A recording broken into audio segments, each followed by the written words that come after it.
messieurs, chers invités, bienvenue au Centre spirituel et culturel russe, à cette rencontre extraordinaire à bien des égards. Nous sommes très heureux de vous accueillir toutes et tous pour rendre hommage aux peintres russes qui ont bravé les différentes difficultés pour venir à Paris assister à cette grande exposition à la capitale qui vient d'avoir lieu au Grand Palais.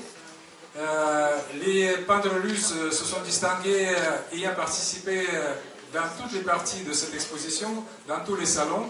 Et aujourd'hui, nous avons le plaisir et une opportunité heureuse de les mettre en valeur dans deux salles de notre centre. Ici, une partie de ces exposants vous présentent leurs œuvres, notamment les participants dans deux salons, le salon du dessin et de peinture à l'eau et du salon des indépendants. Et ensuite, nous allons venir tous ensemble encourager les peintres qui ont participé dans le salon des peintres français.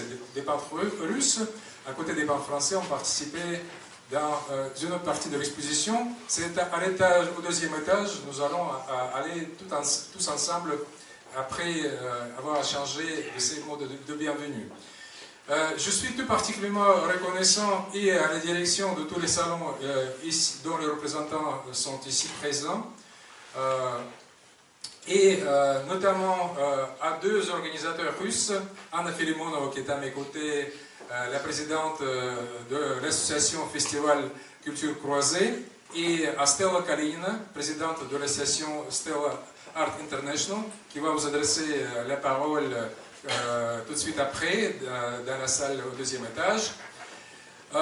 Pourquoi nous avons pensé que ce serait important de proposer au public français, dans l'ensemble de notre centre, de porter un regard, un jugement sur les peintres qui vivent à nos côtés aujourd'hui, tant en Russie qu'ailleurs en Europe. Parce que nous pensons que la culture et le patrimoine russe sont dignes d'attention, y compris et peut-être surtout dans notre dimension d'aujourd'hui. Parce que la tradition russe est forte, bien enracinée dans les siècles, mais aussi c'est important de préserver ses racines, mais aussi, disons, d'apporter beaucoup d'innovations dont les peintres russes sont distingués au début du XXe siècle, pour répondre à plusieurs défis, plusieurs traits qui nous interpellent dans la vie contemporaine. Et c'est ça l'opportunité de ces peintres ici présents, de vider leurs âmes, de transmettre leurs sentiments au public, ayant répondu aux différentes choses importantes pour eux dans cette vie, dans ce monde qui nous entoure. Merci encore, sans plus tarder, je passe la parole à Anna Filimonova.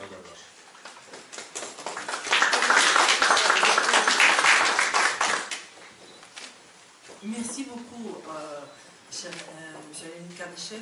C'est vraiment une très belle opportunité que vous avez offerte au groupe des artistes russes Art Graphique Sans Frontières, parce que au-delà de rêves réalisés grâce à cette année, l'hospitalité du salon de peinture à l'eau, du dessin et du peinture à l'eau, le fait que cette exposition se prolonge ici dans le centre spirituel et culturel et orthodoxe russe est très important, je pense, pour ces artistes, parce qu'il y a deux dimensions dans l'exposition. Le fait de participer à un salon historique pour une artiste dans ce lieu qui en plus était ouvert probablement pour la dernière fois dans cet état d'origine, donc le Grand Palais, est extrêmement important, mais le salon c'est une exposition quand même éphémère un petit peu par son esprit, c'est court, c'est plein d'émotions, mais il y a aussi le fait qu'on n'expose qu'une seule tableau aussi. C'est pour ça que le fait que nous avons cette exposition que vous nous avez proposée, je pense que c'est très important pour tous les participants de cette délégation Art Graphique Sans Frontières, parce que nous avons pu augmenter la quantité, il y a deux ou trois tableaux par artiste, et évidemment ça change tout parce que vous avez un peu plus de différentes facettes de chaque talent.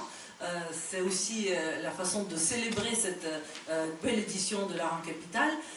Je suis très heureuse, vraiment c'était un rêve de longue date que j'ai réalisé cette année en invitant les artistes russes de différents pays de résidence d'ailleurs, mais qui sont tous réunis par le fait qu'ils ont en fait tous terminé leurs études dans les plus grandes écoles d'art de Russie, dont je me suis toujours employée à défendre la valeur et de diffuser en fait ces grandes qualités de l'école russe académique qui aujourd'hui est quasiment unique au monde avec un très très bon dessin, et c'est pour ça que nous sommes dans le salon du dessin et de peinture à l'eau, parce que le dessin est la base de notre école, et après il y a aussi la couleur, l'objet de très très bon enseignement aussi avec la peinture en plein air, et c'est pour ça aussi que je vous remercie d'avoir accepté notre proposition d'inviter tous les gens qui aiment bien la peinture en plein air de venir le 8 mars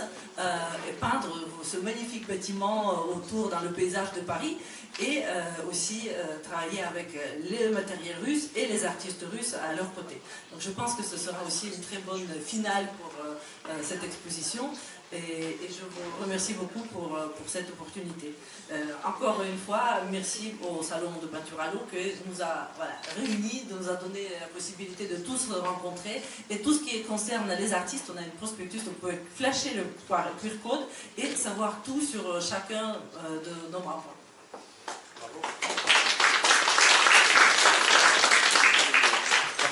À part les œuvres graphiques qui sont présentées dans cette salle, nous avons aussi un tableau qui a représenté la Russie, parce qu'il s'agit des auteurs russes, au Salon des Indépendants. C'est un tableau qui n'est pas des moindres dans tous les sens du terme.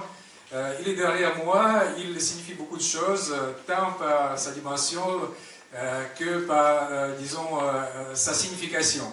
Et les auteurs Olga Alexandrova et Nadezhda Martinova sont ici présents, et je voudrais proposer à Nadezhda Martinova, c'est sa demande d'ailleurs, et à Olga Alexandrova de dire quelques mots à ce sujet.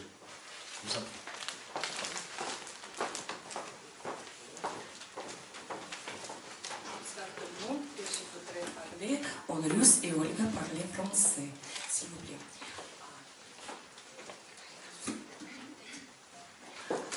Во-первых, я хочу поблагодарить очень Леонида Юрьевича, нашего министра Консея по культурным вопросам и директора этого центра, за такой очаровательный, теплый вечер, на который сегодня нас всех пригласили, и нам представилась возможность еще раз предоставить свои работы. И от всех нас, художников, прежде всего от меня с Ольгой, я хочу вручить эти прекрасные цветы, которые соответствуют этому вечеру и вашему вниманию нам. Это для вас. Ça correspond plutôt à la beauté des femmes qui participent à l'exposition, je trouve. Oui, on souhaiterait surtout remercier Dominique Kadyshev pour cette magnifique exposition et cette soirée qui nous réunit de nouveau ici, dans ce centre russe tellement majestueux qui nous impressionne tous. Et voilà, pour le remercier, on lui offre un bouquet de fleurs.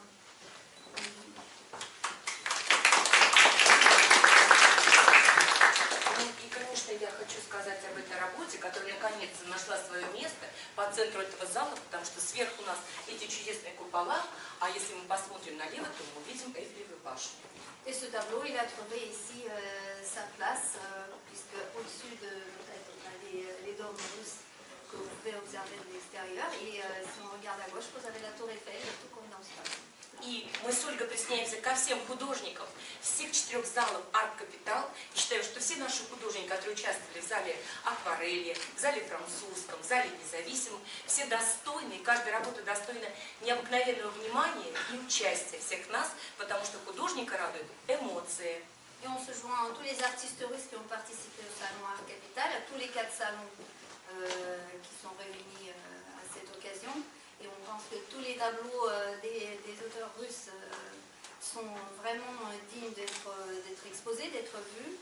Et tous les artistes se nourrissent d'émotions. Donc là, on a vécu beaucoup d'émotions.